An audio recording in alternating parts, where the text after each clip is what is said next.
All right, we're continuing with Chapter 2 in the geometry textbook. In this video, we're going to go through section 2.4, which is on the angles of a triangle. And so this is interesting to think about how Chapter 2 is about parallel lines. It's centered on parallel lines. And within this chapter, we're going to talk about the angles of a triangle. Okay. In geometry, the word union means that figures are joined or combined. Yeah, so union is you have everything in this set A and everything in this set B. Everything. So A union B is everything in both sets. And we saw an example of this with the precise definition of an angle. You've got two rays with a common endpoint.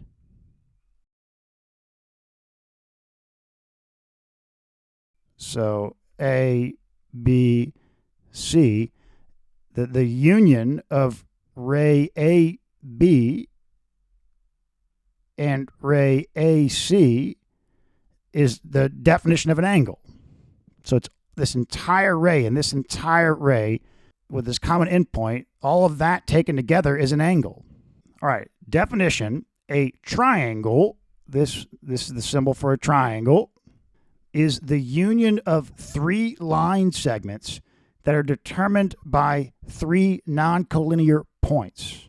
Okay, so here's the precise definition of a triangle. What they're saying is that you've got three line segments. It's the union of three line segments, okay? So I could do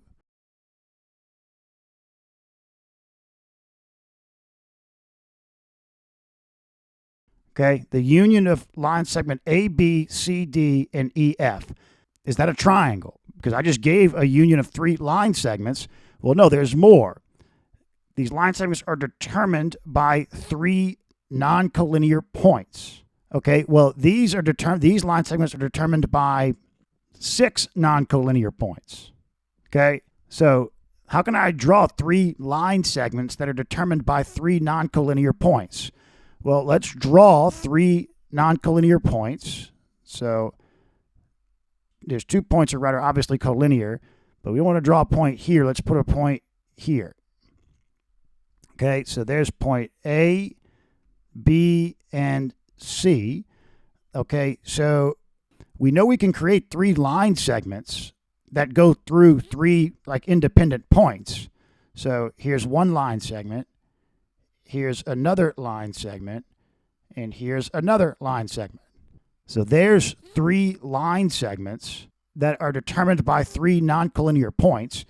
And so what we do is we take the union of these. We look at this as a group. All of this taken together is a triangle. So you've got the union of segment AB in union with segment BC in union with segment AC.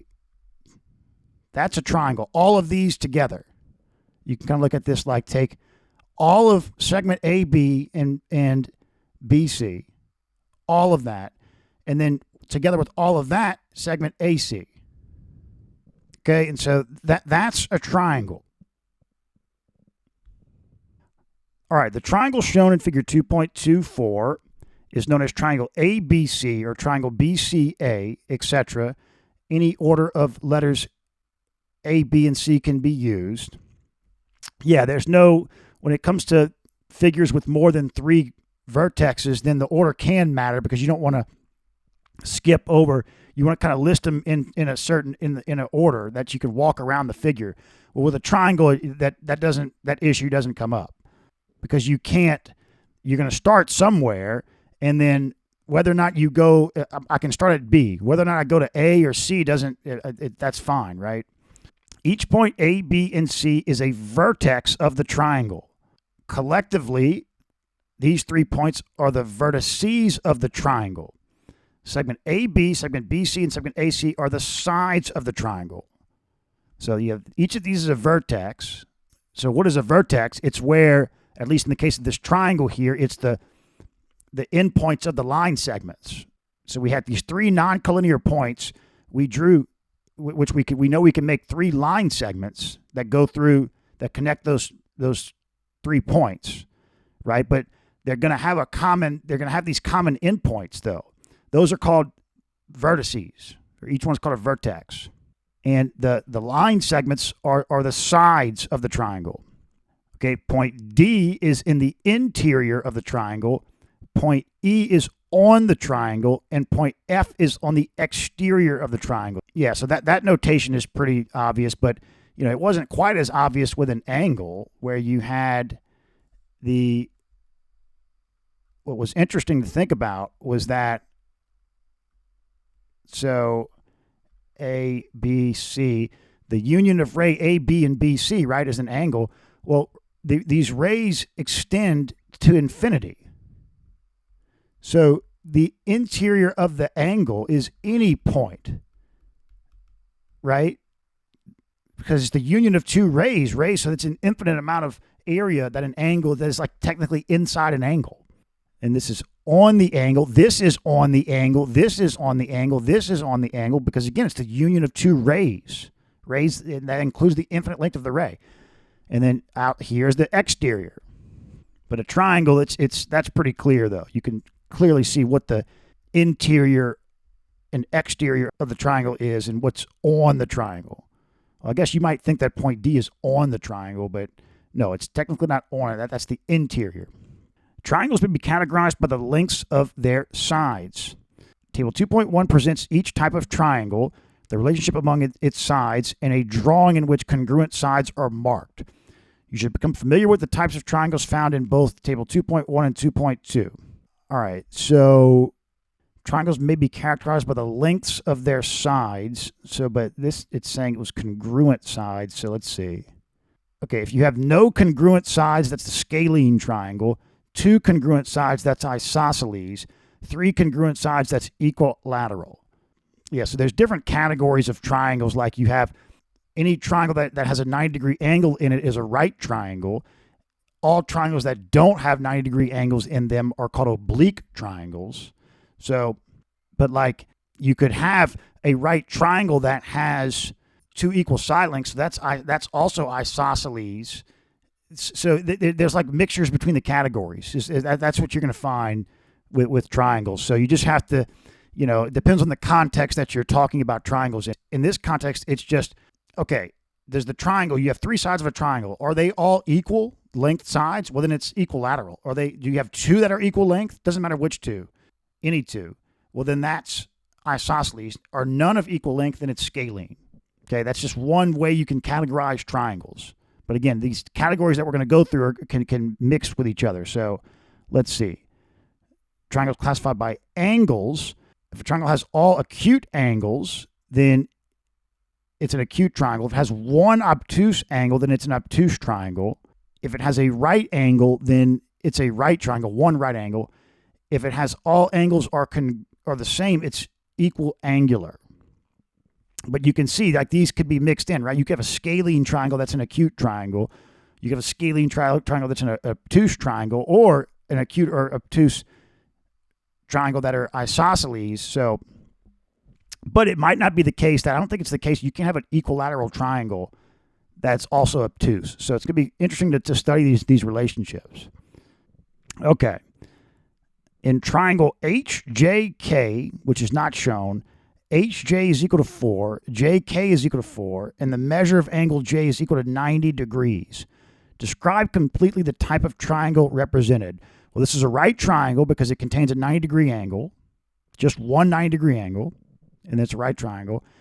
But it's also isosceles because it has 2 equal side lengths. Now, you might wonder, well, what about we don't know the 4th side length. What if it could be equilateral? Maybe the 4th side length is equal to 4. And I'm not sure why they're putting the problem like this, because like we know that there's no way a right triangle can, this is called the hypotenuse of a right triangle. This leg that's opposite the 90-degree angle is called the hypotenuse. That's always going to be longer than the 2 legs, always. But we haven't studied that yet, so I feel like this could be kind of confusing. But we know for sure this is 100% an isosceles triangle. It can't be equilateral because it's a right triangle. There's no right triangle that could be equilateral. Okay, so we've got this length is 4, this length is 4, and actually we could determine, there's going to be a formula we're going to come up with where we can determine this length of the hypotenuse, they call that as well. These are the legs, this is the hypotenuse. This would actually be, let's see, this would be 4 root 2. So it's definitely longer, so, okay. In an earlier exercise, it was suggested that the sum of the measures of the 3 interior angles of a triangle is 180 degrees. This is proved through the use of an auxiliary or helping line.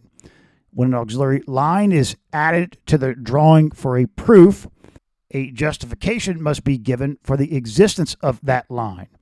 Justifications include statements such as, okay, there's exactly one line through 2 distinct points, or an angle has exactly one bisector, or there's only one line perpendicular to another line at a point on that line. Okay, so let's come back here. Let's make sure we understand what they said here. So yeah, there was an exercise we worked in a previous section where it was suggested that maybe that you could say that all of the interior angles of a triangle sum to 180 degrees for any triangle, but we didn't prove it. And so, but we're about to prove that in fact is true through the use of an auxiliary line. So we're gonna take a triangle and bring in a line, like our own outside line, into the drawing of a triangle. But what you can think about is, though, if you're going to add something like this to a drawing for a proof, you need to justify that you can add it, and or justify that line exists, is what they're saying. And so the way you could do this, they give examples here, is that you could say there's exactly one line through 2 distinct points, or an angle has exactly one bisector, or there's only one line perpendicular to another line at a point on that line. And so this is what's interesting about this, is you're going to see where some of these postulates that we've talked about, like, you know, there's only one line parallel to another line through a point not on that line, things like that are going to be really helpful for things like this, like adding some arbitrary line to a proof. How can you just add some random object into a proof? Well, that's what they're going to justify it, and it's going to make sense. So we'll see an example of this in a second. So when an auxiliary line is introduced into a proof, the original drawing is redrawn for the sake of clarity. Each auxiliary figure must be determined, but not underdetermined or overdetermined. A figure is underdetermined when more than one figure is possible. On the other extreme, a figure is overdetermined when it is impossible for the drawing to include all conditions described. So one way you can think about overdetermined and underdetermined is from the perspective of a system of algebraic equations. It's like a system of linear equations, for example. If you've got the same number of equations and the same number of unknowns, then it's like the optimum amount. If you've got more unknowns than you have equations, then it's underdetermined, because there's certain variables that you can just vary. But if you've got more equations than you have unknowns, then it's overdetermined. Okay, so here's the famous theorem. In a triangle, the sum of the measures of the interior angles is 180 degrees. Okay. The first statement in the following picture proof, we're going to do a picture proof here, establishes the auxiliary line that is used. The auxiliary line is justified by the parallel postulate. So, yeah. So given this triangle, ABC, in this figure here, just this random, completely general triangle, prove that the measure of angle A plus measure of angle B plus measure of angle C is 180 degrees. So what they do is, to start, they say through vertex C, we're going to draw a line ED that is parallel to this side of the triangle AB. Okay? So, but how can you just arbitrarily do this, right? Well, first of all, we know a vertex of a triangle is a point. Okay?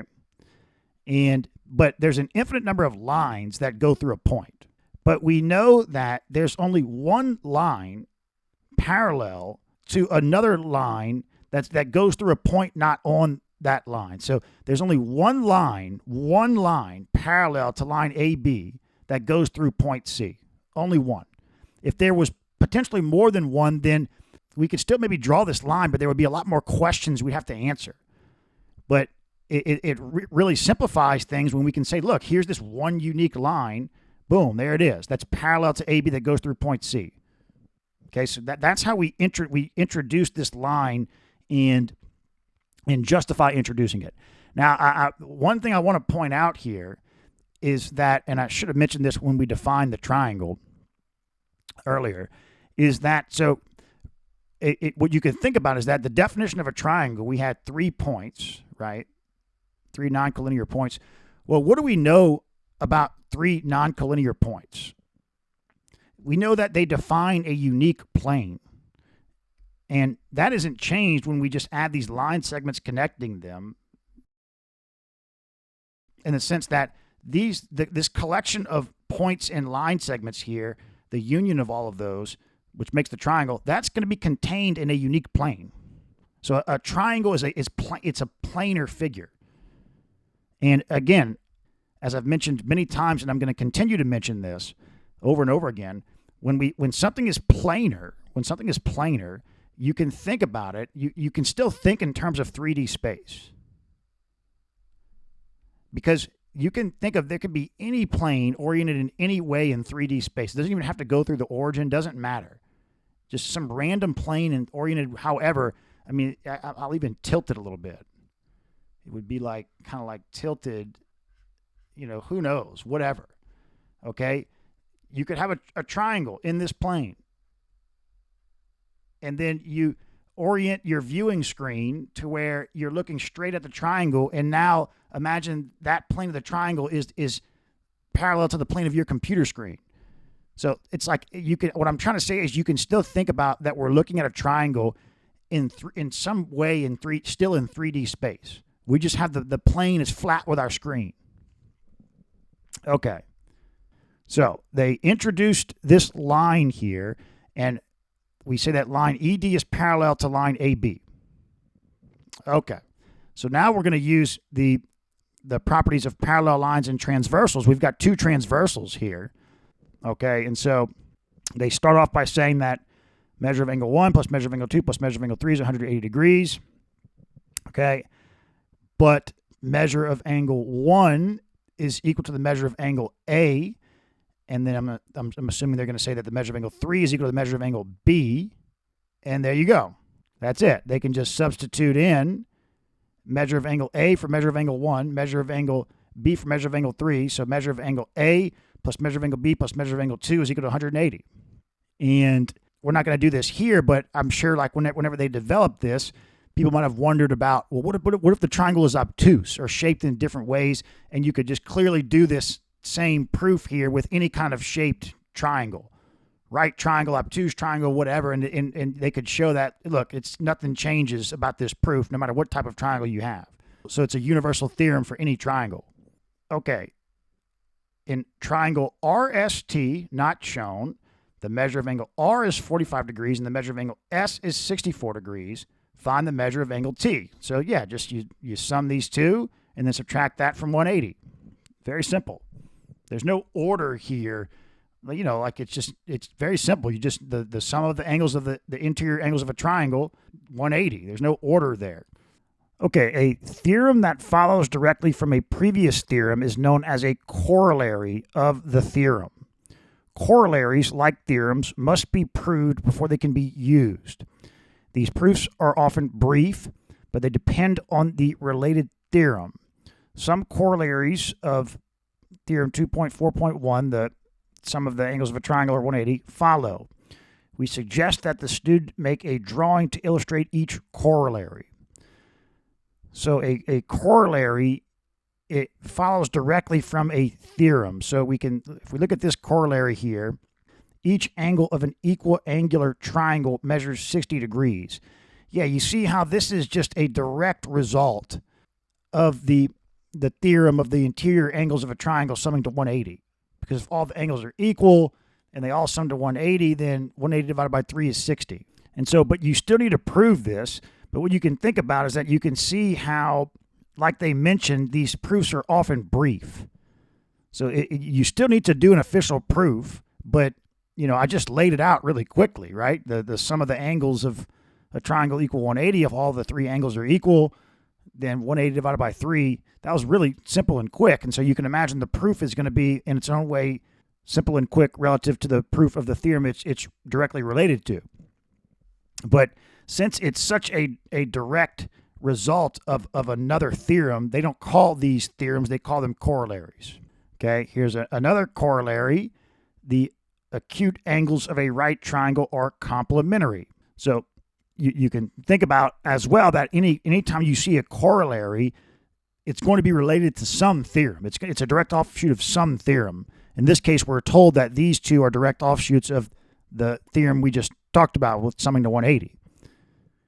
But in general, maybe you don't have any context and you see a corollary, but you still know that there is some theorem it's directly related to. And so how is this a direct relation to the theorem, the sum to 180 degrees theorem? Well, okay, if a right triangle means that one of the angles in the right triangle are 90 degrees, and the sum of all of the angles of a triangle are 180 degrees, well, that means that the two remaining angles of a right triangle outside of the 90-degree angle are going to have to be complementary. They have to sum to 90 degrees because the right angle took up 90 degrees. All that's left is 90 degrees to sum to 180. So they have to be complementary. They have to sum to 180. And that also tells you why that the angles of a right triangle outside of the 90-degree angle have to be acute. There's no complementary angles that aren't acute. So proving a corollary, general rule, the proof of a corollary is completed by using the theorem upon which the corollary depends, of course. Using triangle NMQ of example 3, the proof of corollary 2.4.3 depends on the fact that the measure of angle M plus the measure of angle N plus the measure of angle Q is equal to 180 degrees.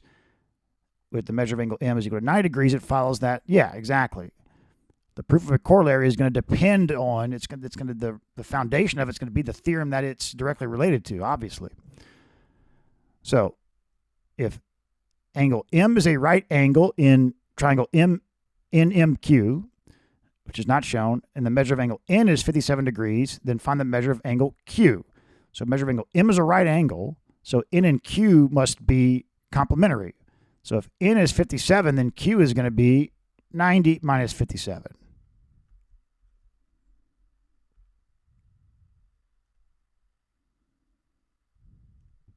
(33 degrees). Okay, another corollary. If two angles of one triangle are congruent to two angles of another triangle, then the third angles are also congruent. So what theorem is this directly related to? Well, it's going to be that same theorem, that the sum of the angles of a triangle are 180. Because if two angles of one triangle are congruent to two angles of another triangle, so we've got two angles of one triangle are congruent to two angles of another triangle. So this corresponds to this, and let's say these two, they're not the same. These are congruent, and these are congruent, but they're not all congruent to each other. Then the third angles are also congruent. So how does that make sense? So what they're saying is like, okay, this is A, B, and C. So A is congruent to A, B is congruent to B, so C must be congruent to C, is what they're saying. Well, let me do A1, B1, C1, A2, B2. Well, okay, no. We know I'm not going to do A1 and A2 because we know they're congruent, but we'll do C1 and C2, okay? So we know, so A plus B plus C1 is 180. A plus B plus C2 is 180, right? Now subtract A and B from both sides of each of these equations.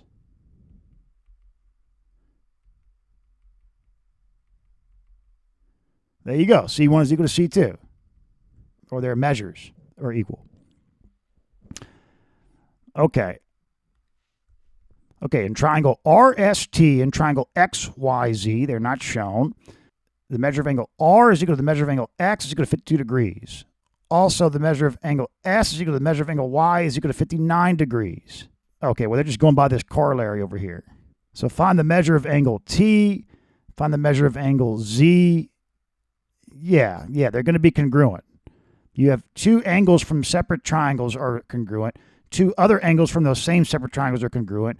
So the third angles are going to be congruent as well, and they're going to be equal to, take this plus this and subtract that from 180. And we'll work example problems in the next video if you'd rather go through a problem like this in detail. But this is pretty straightforward.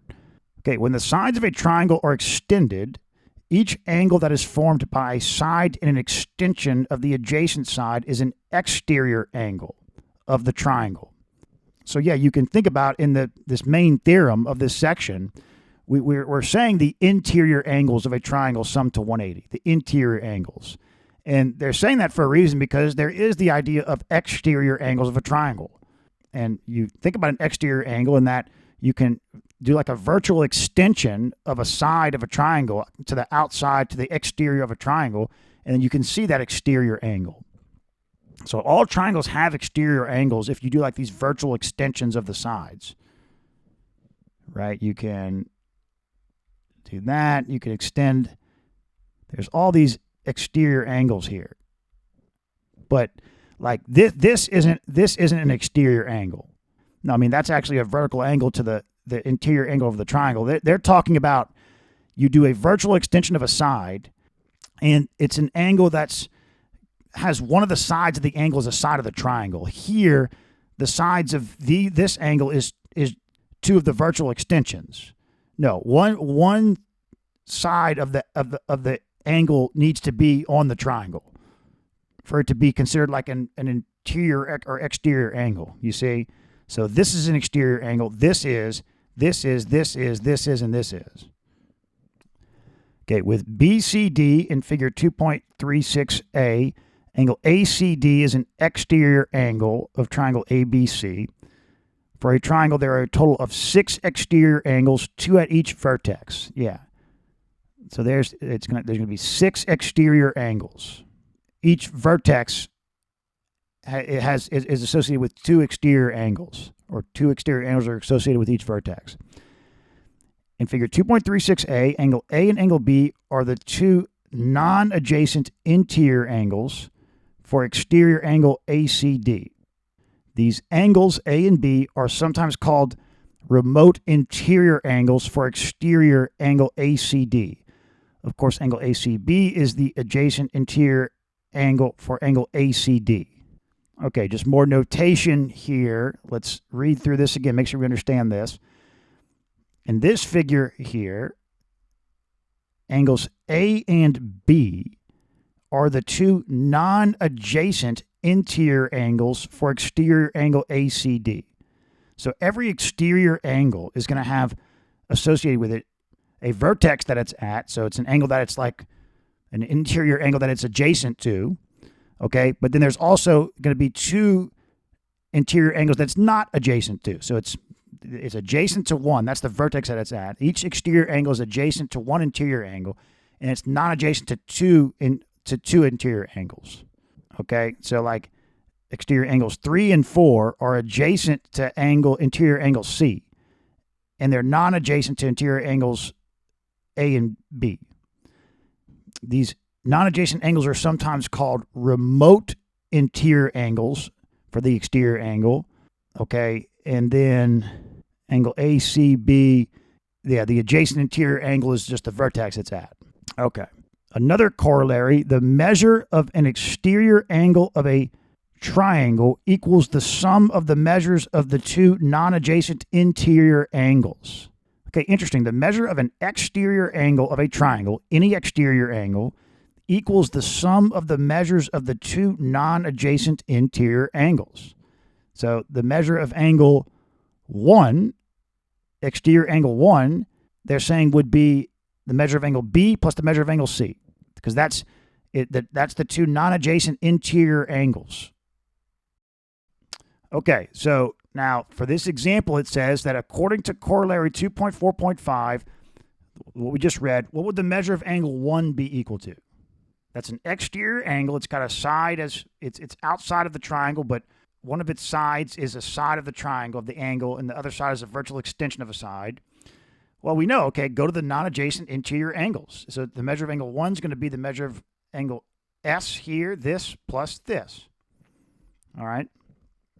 So if the measure of angle 1 is x squared plus 2x, the measure of angle S is x squared minus 2x, the measure of angle T is 3x plus 10, then find x. Yeah, you just do this plus this is equal to this and solve.